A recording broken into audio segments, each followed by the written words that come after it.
Hello viewers, welcome to the Lungleng show again. Today, this is going to be a very interesting conversation. And here I'm with a person who has done 21,000 surgeries in his life, in his professional life, for over the span of 22 years.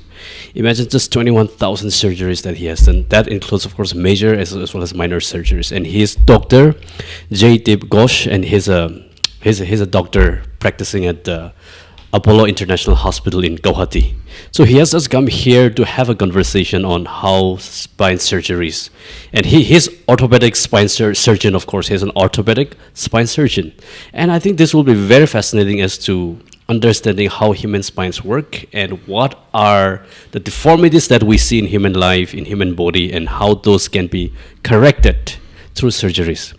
I think this topic is already quite interesting when you think about human body and the surgeries that involved around our human bodies, and a lot of deformities that human bodies, face in our day-to-day life. And it's going to be very interesting. He comes all the way from Guwahati to have this conversation. So thank you so much, Dr. Ghosh, for joining in this conversation. Yes, thank you a lot. And at the outset, I would like to thank the people of Nagaland. They're very friendly. It's been a very nice trip for us. It's a lovely place. Wonderful. And it's a very beautiful place. And we had been a guest to one of my patients, and she is also a scoliosis patient. Okay. So we were guests there. They were lovely guests. Wow. Who helped us. Okay. And they even dropped us to Kohima. So From Dimapur. So again, great thanks to the Naga people. So you said it's your first time in Naga? Yes, it's with my team is the first time. Myself also first time. Okay.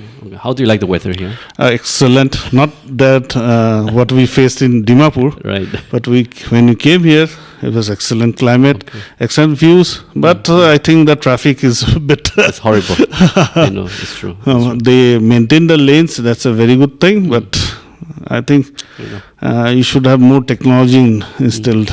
Exactly. I think that's what everyday people faces, that kind of issue. Like when you go to the office, you have to sit in the car at least for 1.5 hours sometimes. Yes, now digressing from that point, there is one transit system that is known as the gondola system. It has been used in some South American countries like Bolivia, La Paz, and those things. So they use these aerial tramways to transit, and they are very good for cities like this.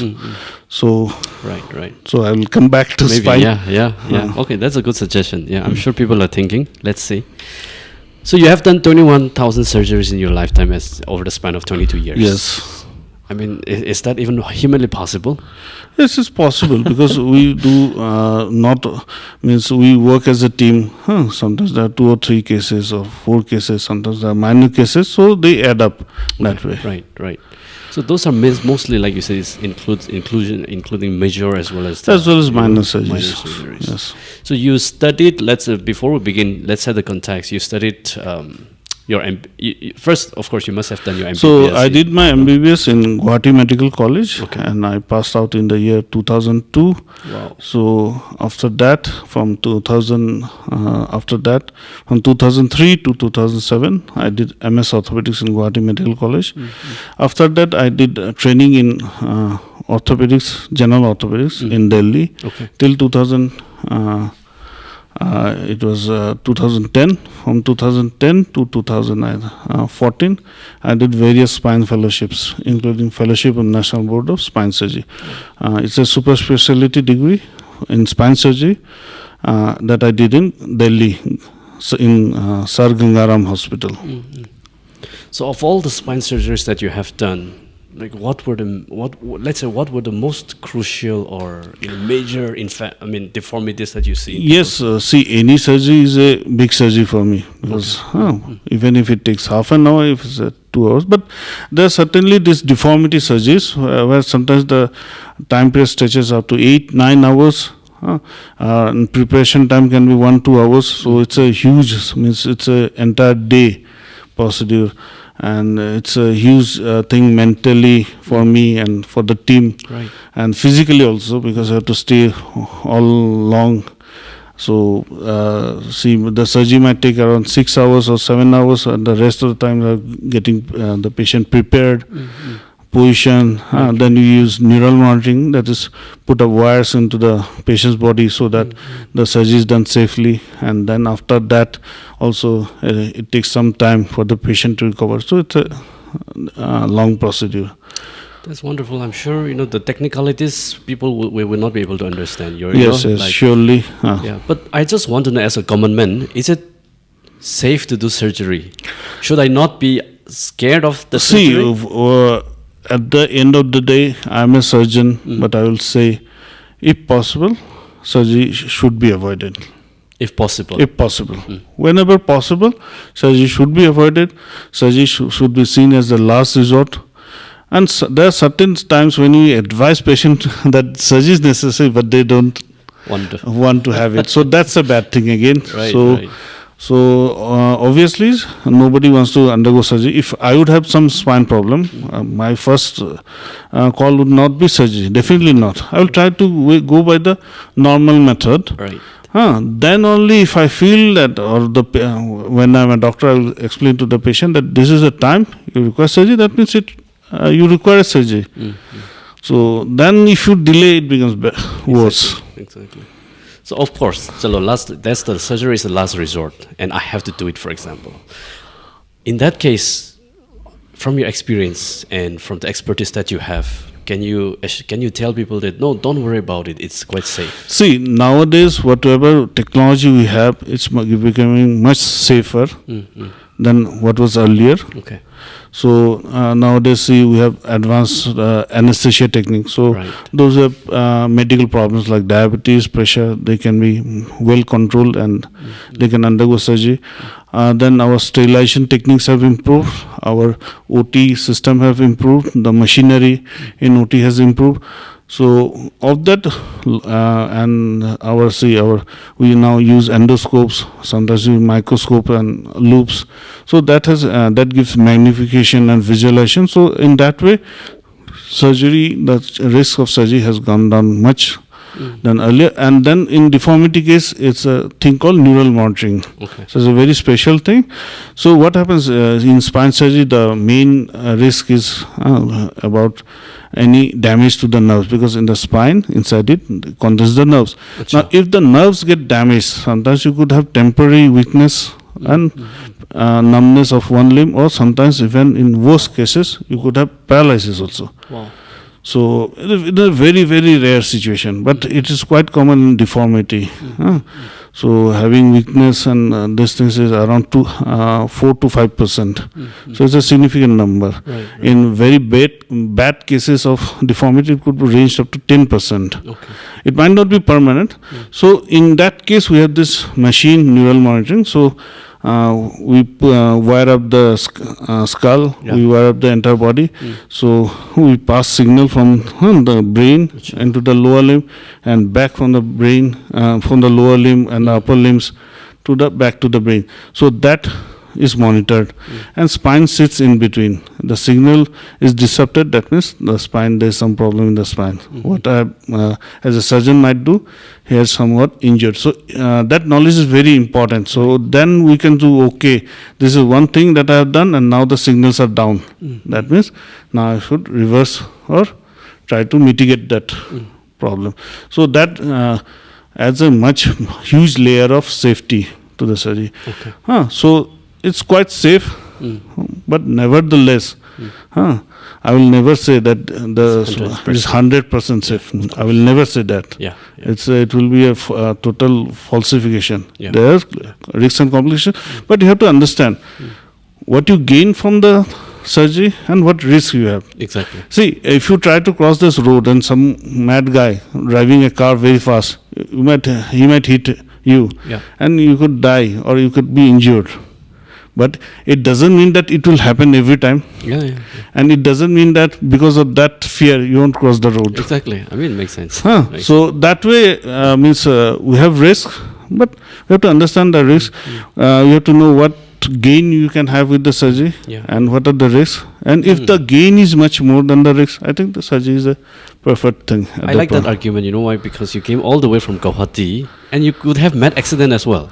Yes. So like, I mean, Yes, I'm not praying that you met, but yes, just but means, the analogy. That's talking figuratively. It could Right. happen that way. Yeah, could happen. But there's nowhere like 100% safe. No anywhere one in the like world. 100%. That makes sense. See, if you go and ask your surgeon, is this 100% safe? Is this 100%? So there are certain scrupulous surgeons who would say no. This is 100% safe, but he's taking you in for a ride. Yeah. Because there's nothing like that. Surgery being so very complicated, you could last somewhere. But I think any surgeon who gives you overview, what can go bad, what could be the advantage, that's the proper way. Absolutely. So that you take the patient's consent. Consent, Yeah. and he should be aware what is being done. Yeah. He should be involved in the decision-making process. I'm sure that is very much an integral part of a medicine practice. Yes, now practice. this is what is accepted, Yeah. and now it is much more rigorously followed than it was, say, earlier 20 years back. Achha. Now it's much more rigorously followed. Right, This right. consenting, because of a lot of litigations and rules from the government, Correct. has become Correct. much more enforced nowadays. So, in your experience of practicing surgery for the last 22 years, which one, or do you have a case where it took you the longest hour ever to complete that, and not in terms of complication, but the major effort that you put in and it came out as successful? Yes, there are many cases as such, and some are in the process of being we are doing. So, in deformity, it might not be that the surgery is one all and end all. Oh, okay. Sometimes we have to assess the patient, then we have to give something like traction, and then we have to do serial x-rays, and slowly the patient becomes better, and then we go for surgery. After surgery, sometimes they still recover. So they recover a bit. So sometimes we have to go for 2 surgeries. So there are things like that. So, and if you say a single case, it's around 14 hours. Whoa. And you focus mostly on the deformities, right? Yes, my personal gratification comes from deformities. It's a area is not very lucrative, frankly speaking. Okay. But the satisfaction that you get from such a patient, Right. the patient coming with a lot of deformity or even wheelchair bound, and then they are working, and that feel you get from the parents, the love you get from the patients, enormous. So I think it's it cannot match any monetary value, but that is my calling rather. Okay. So I try. This is why I came for this podcast, is to disseminate this knowledge. Correct. That there is a problem. Some people have it rarely, and though not that rarely, it could be 1 in 1,000. So in 1,000 means in a village you could have 5,000, you could have 3-4 cases like that. Right. The deformity is fine, though there is now treatment there. So identify, we can work on that patient, and we can have good result and make the patient back into the society, put him back into the society. Absolutely. I've seen your pictures that the patients that you have treated. Some patients' spine and the back could be as crooked as the letter S. Yes, yes. But after surgery, do they get better? And yes, get more definitely straight? they get better, but it might not be like absolutely straight line. But some means it's for every practical purpose they are back to normal. As long as it improves the quality of life. Yes, I think definitely. that's what's important, It improves the quality of life. It improves the.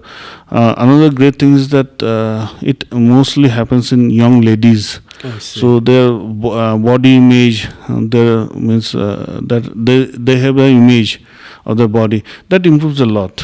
Now, see, if you have a crooked spine, if your torso is bent, so even if you wear very loose fitting clothes, you can be picked up by anyone, particularly by classmates. And when the classmates start nagging what has happened to you, and then they give some name, the crooked one or something like that. So it's very kind of demoralizing for the patient, and so that thing also, that fear of the look of the crooked spine goes away. So is it mostly genetics, like hereditary, or it could happen to anyone also? See, there are many forms of this deformity, but the most common type or the most prominent type is adolescent idiopathic scoliosis, and that is mainly genetic. So it will not be like that if a so mother has it, the daughter will have it. But it could run obliquely. That means the mother, her niece could have it, or her granddaughter could have it, Right. or some distant relative could have it. So that's a possibility. Sometimes in the same family, the elder brother has it, the younger sister might have a worse form. Correct.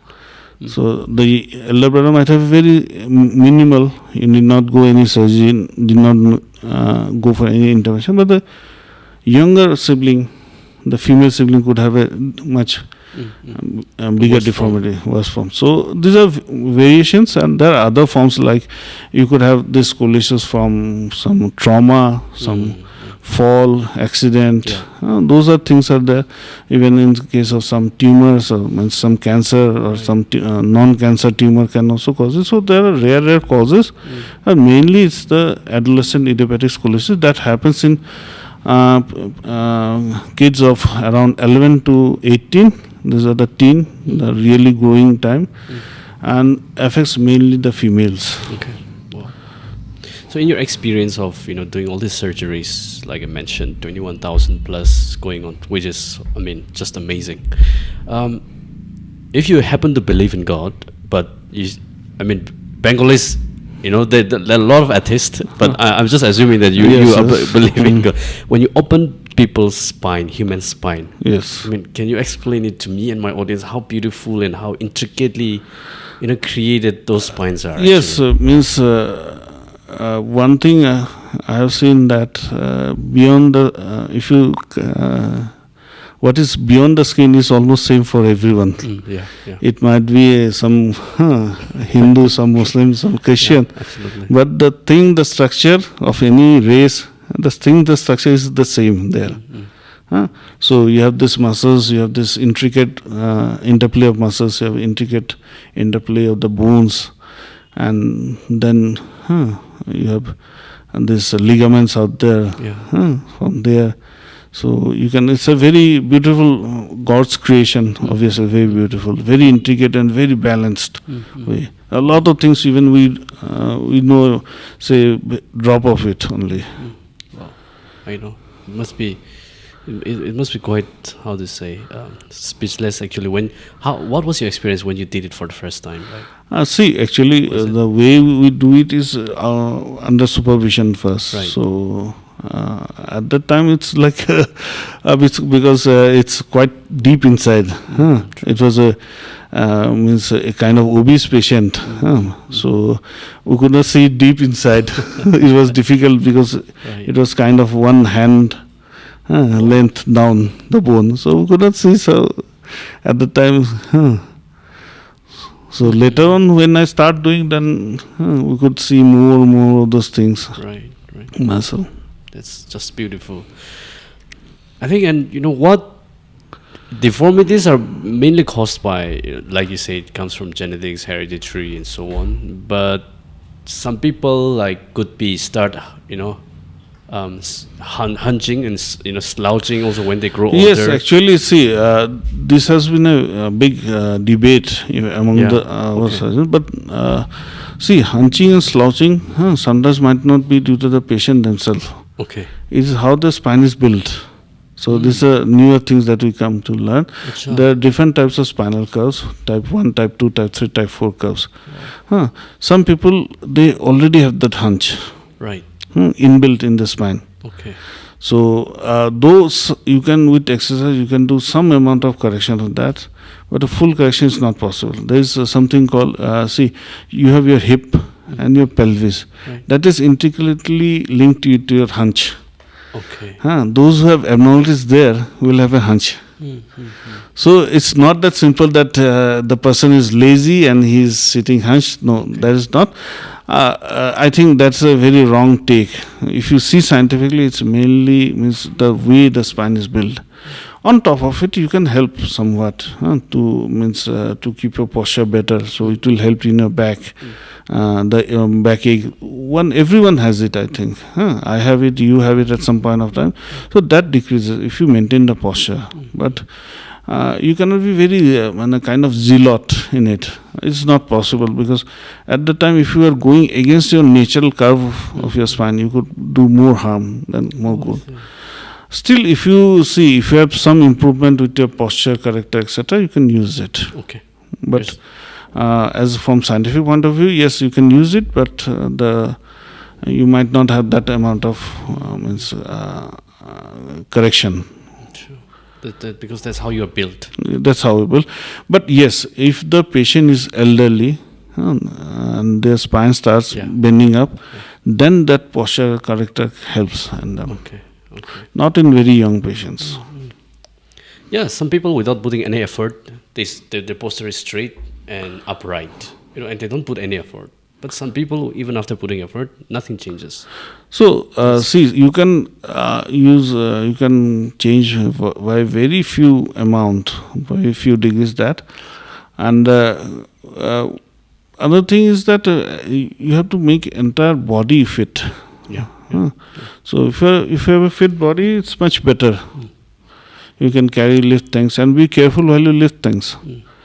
And injury, back pain doesn't start say till 20. After 20 it starts. So now the body is not that young, and if you start lifting things abnormally, start sitting abnormally, putting more pressure on your spine, so you will have problem.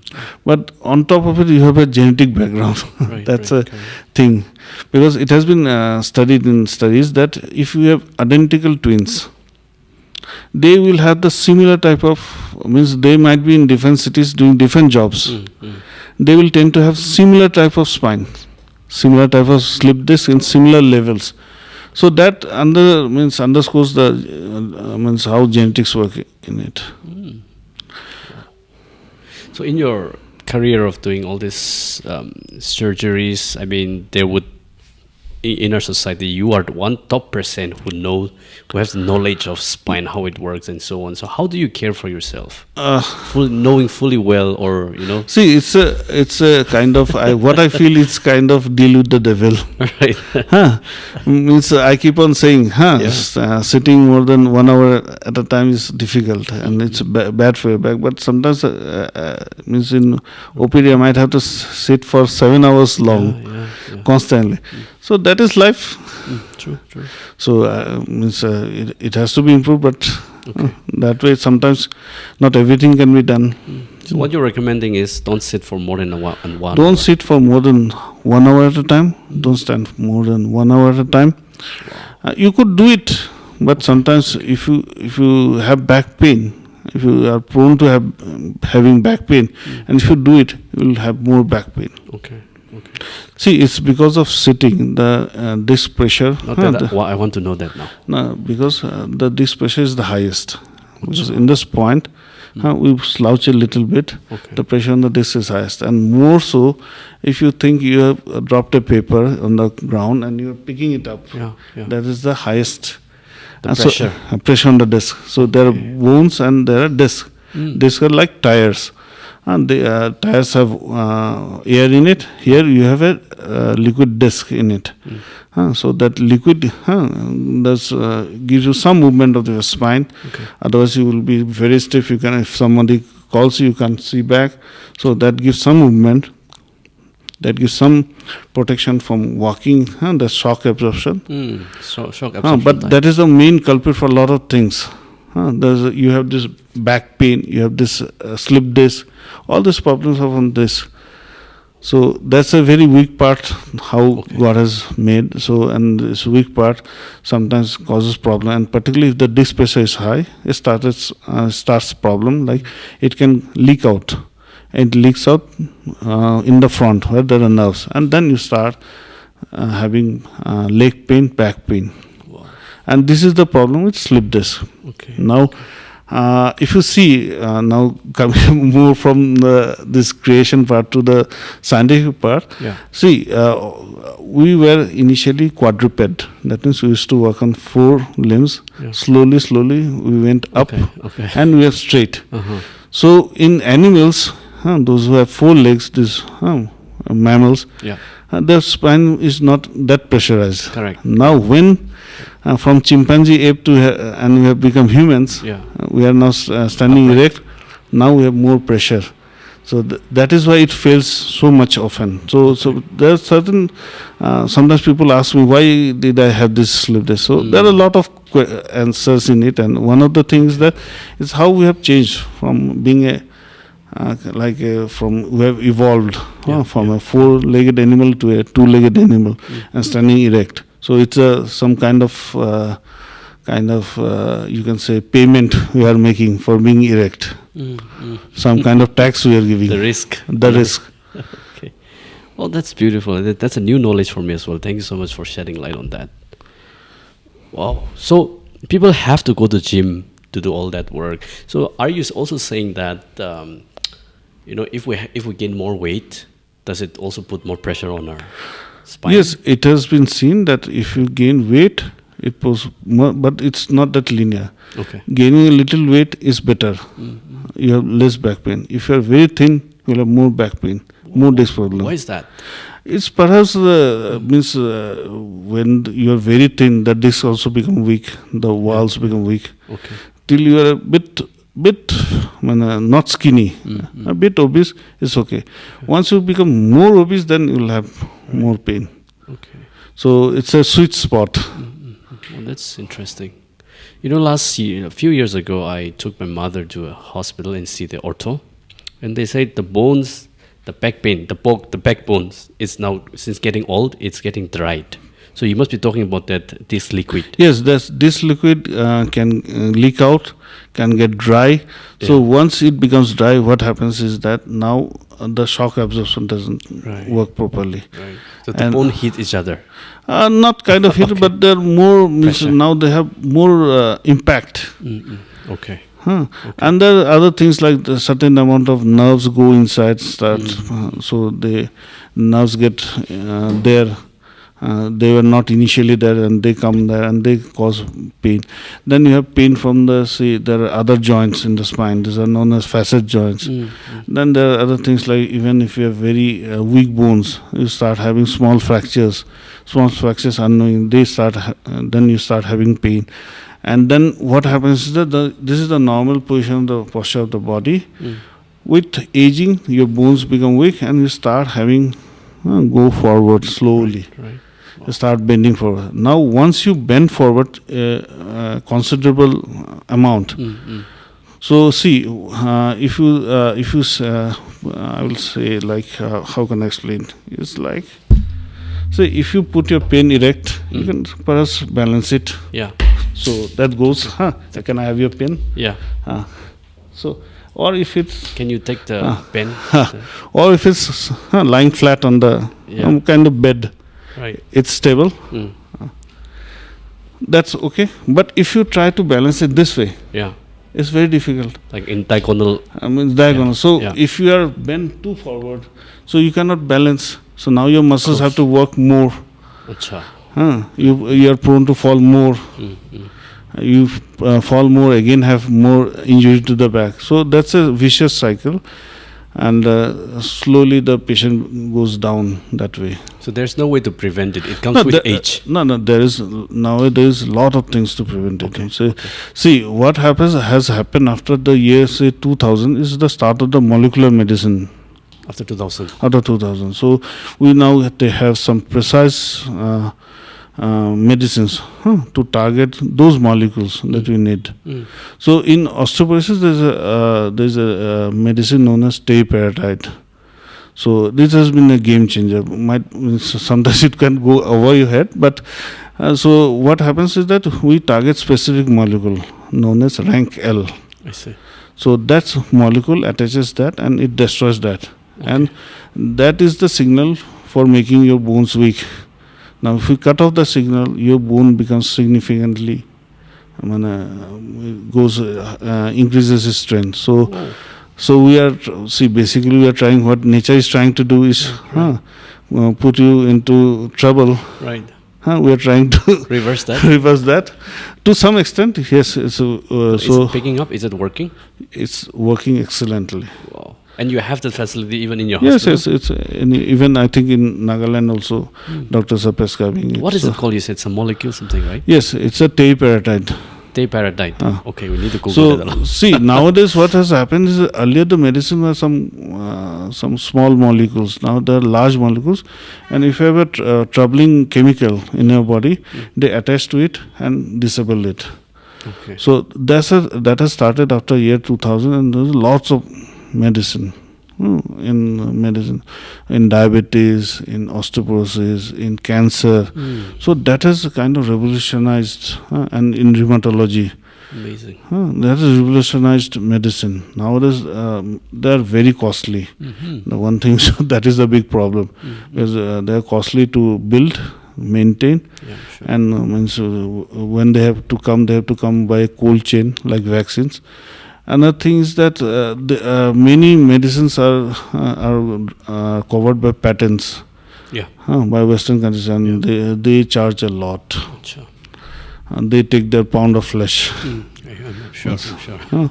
So that is why these medicines are sometimes very costly, but they work. The cost has come down than initially it was. The cost has come down significantly, but still, means kind of a poor person will find it difficult to take it. Correct. Wow. That's amazing. So I think a lot of people are doing, lifting heavy weights, Yes, deadlifts and all. And they're saying this is good for your backbones. This is for your back. And I'm sure but according to how you explain, it's going to put a lot of pressure on their back. Yes, but How does see, it serve? the back is not a static thing. It's a dynamic, living thing. So what happens that till a level, if you put weight on your any bones, the bones get strengthened up. I see. Till a level, and it works more in case of younger people. But it gets worked out. So that is the way. If you do some exercises, it's good for you. Some could be different for everybody. Some will very little exercise. Some could undergo very rigorous exercise, but they can do it. So exercise is basically good for your health, good for your bones. So that means there's a strong connection between, weightlifting and medical benefits, right? Yes, definitely they are medical, but one should not overdo. Yeah, of course. You could have back injuries, etc. But till a level, exercises are very, very good for the bones. So now coming back to your, let's say, the hospital where you work, in Apollo International Hospital. Apollo is known for its name, Yes, for yes, its surely. expertise and reliability and so on. So, I mean, you must be getting different kinds of patients, right? And like you said, you mostly deal with deformities. But people sometimes can be coming from who made accident on the roads and so on. And also sometimes people have, to the point of having a patient who wants to, let's say, grow their height. Yes, there is a practice going on. Yes, Is it worth it or is it good? See, actually, it takes time. There can be complications, but it is medically possible. Wow. But it could take something about 1 to 2 years. And see, the person who will like to increase his height will be someone who is very finicky. Yeah. Finicky means he is not comfortable with his body image. Insecure. So those patients, they are difficult to manage for 2 years. It's very difficult. It is painful. Wow. It takes time. Sometimes there are complications. There could be infection, etc. Right. For something, yes, you will gain height. Yeah. Up to how many inches or centimeters? See, means each bone we can go at around, say, around 3 centimeter, 6 centimeter. Wow. Sometimes cumulative we can have up to, say, 10 centimeter. So easily 1 or 2 inches, though, everyone can get it. No, it's not an easy surgery. Okay. First. Okay. Second thing, it requires a lot of time. So it grows slowly. There's a kind of procedure that is known as Ilizarov. So we slowly distract the bones, and slowly the bone starts going. Now mainly the bone is the important thing. The rest of the muscles etc. will elongate with the bone slowly. So that elongation might itself take 1 year.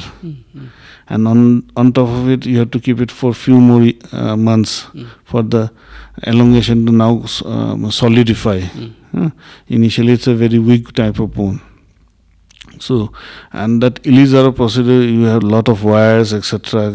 coming. It is painful. Sometimes the wire ends can have infection. There's another way known as the LRS system. That also you have some kind of rods going in. So, it's a horrendous type of surgery. It's possible. There are other machines also nowadays that is not available in our country. We could do it internally also. There are a lot of things we can do. Yes, it's definitely. But my take is that the one who tries to do it, they are very short-tempered ones. They don't have that time. They are very frazzled with small complications. They can't wait for 2 years. So they have difficulty in waiting for 2 years, and there's the big problem in such patients. But they have to make a proper decision before the surgery. Yes, you have to talk with other patients who are undergoing that to know. So, it may take around 1 month or so, and if you are convinced, yes, you can have it. But once it gets fully solidified and recovered, does it get back to something like a normal human being? I mean, human body, or there will be some weakness where you can't play football, for example. No, the weakness is there, but it's very minimal. It's minimal. It's very minimal. It is not that. So if the process is very successful, completed, very minimal weakness is there. So otherwise you will be normal. Another thing is that you will have some kind of disproportion. Now it's difficult to elongate your spine. It is possible, but difficult to elongate your spine. So you will have a longer this leg. And a shorter back. So, but it doesn't matter. Means mostly it will be covered with your clothes. So it can be done. Definitely, it can be done. But it may not be worth it. Yes, it may not be worth it, and means I told you, those people seeking it. It will be difficult for them to reconcile to the fact that they have to be bedridden. Sometimes the pain is enormous. You have pus. Now that is that treatment we do for someone who has accident, bad bones, fractured. So their motivation is different. They want to go back to normal. Now they have motivation something that they were normal, almost normal earlier. For the sake of cosmetic looks, they are trying to get abnormal and then back to normal. So, correct. So in the world of ortho, I don't know the actual name. How would you say it? But in the world of this orthopedics, is there a discussion or an attempt to invent further on, artificial spine and so on? No, there are things when we entered medicine, say in the 2000, etc. There was initial thing, a lot of molecules. We thought that this is all. There is nothing new to. But every month, every year, we come to get newer things. The process of innovation will continue. This is the march of humankind. This will continue. Newer things will come. There are things, but something means it will take some time. We have artificial disc also there.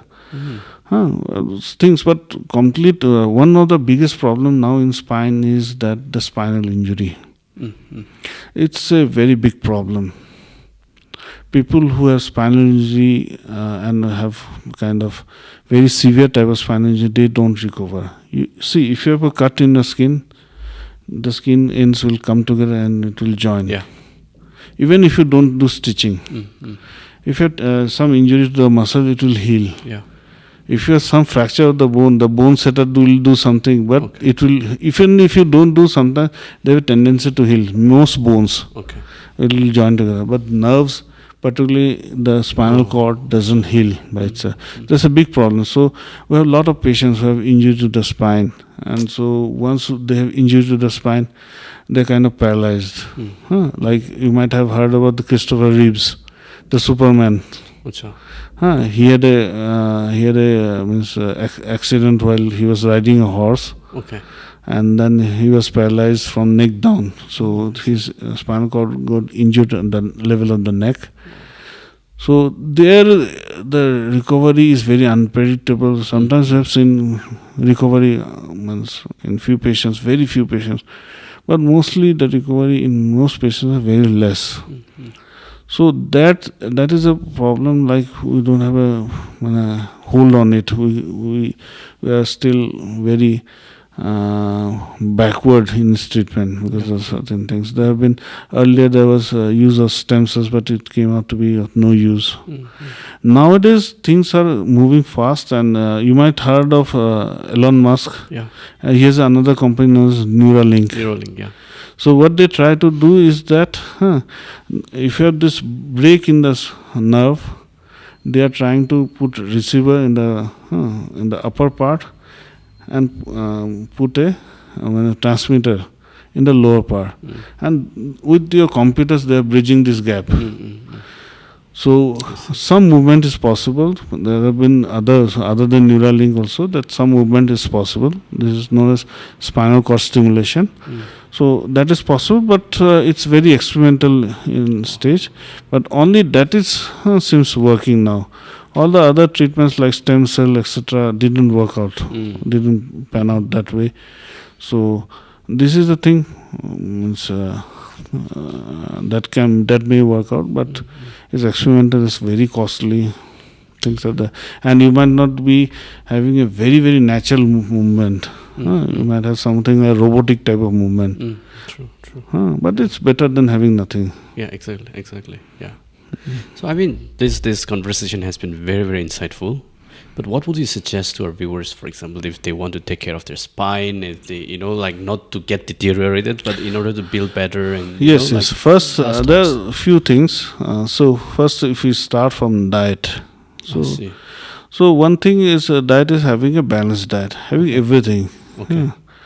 Everything means also healthy amounts of fat, less of sugar, more of carbohydrate, more of proteins, and more of say kind of fiber.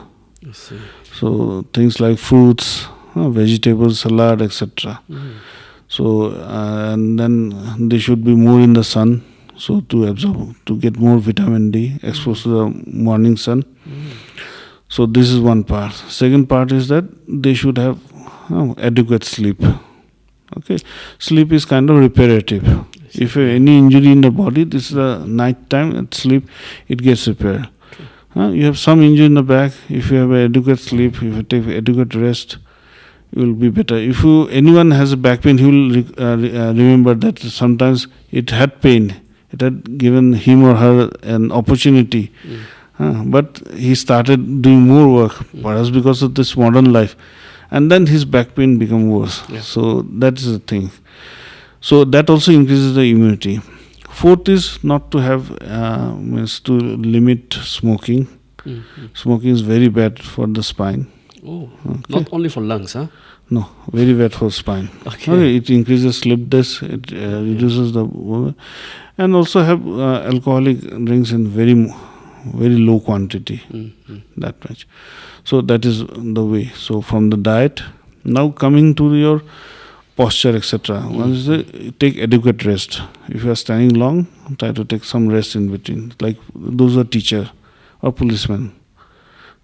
Working there in the streets in the harsh sun, so they should be taking some rest in between. Like if you are a office worker working in a bank or something, you should be taking sitting for a long time is also bad. Okay, now number fourth thing is you can go for some exercises, aerobics, some weightlifting, whatever you feel.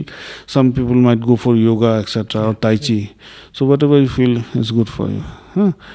Then the thing is that posture in your workplace. Like you could have you could choose your seat, chair that adequately suits you. You will find there's some chair, if I sit there, I will have back pain. Yeah. So this is one chair that might be comfortable. So make your part very comfortable. You can have a back support here. It's a bulge, so that matches your bulge of your spine. That helps. That helps. And sometimes some people have problem with low back. So they might require a bit higher back. So those things, then you can have your foot adequately planted on the. You can have a kind of stool, small stool to rest your foot. And then the computer, etc. Actually, see, if you put your neck too much down, like if you are using a laptop on your lap, so down, that creates a neck problem. And also, by corollary, it causes back pain, because once you put your neck down, next the stretching is on the back. Right. Those small things. You can have a screen just around, just a little bit down from your eyes, so you don't have to knot too much. If you have something like a keyboard or some paper from where you read and then you type, so it should be just at the level, so you need not too much and sit down. While using your mobile phones, try not to do this. Sometimes I might be also guilty for doing this, but try not to do it. Try to put it this way. And listen to your body. If your back says that you have some problem, take some rest. That's the way. And once everything you have done well, and then your luck is bad. So if you have some pain, for some small pain, you can have some hot water put you in your back, take some rest. Do this, put some ointment, etc. But if you feel now the pain is too much, visit a doctor. Don't try to self-medicate it at that time. Till a level you can do it, but you will know it that it's too much pain. Then you go for your doctor. So in case of anyone wanting to visit you and see you, they can also do that in Guwahati. Yes. They can come looking for you at the Apollo Hospital. Yes. Okay, I think we will mention your, like I said, we'll mention your details, and whoever wants can come looking for you as well. Anyone can visit me in Apollo Hospital. Well, Dr. Ghosh, thank you so much. This has been very insightful, and I personally learned a lot from this conversation. So let's all stay healthy. Okay. Thank you, Dr. Ghosh.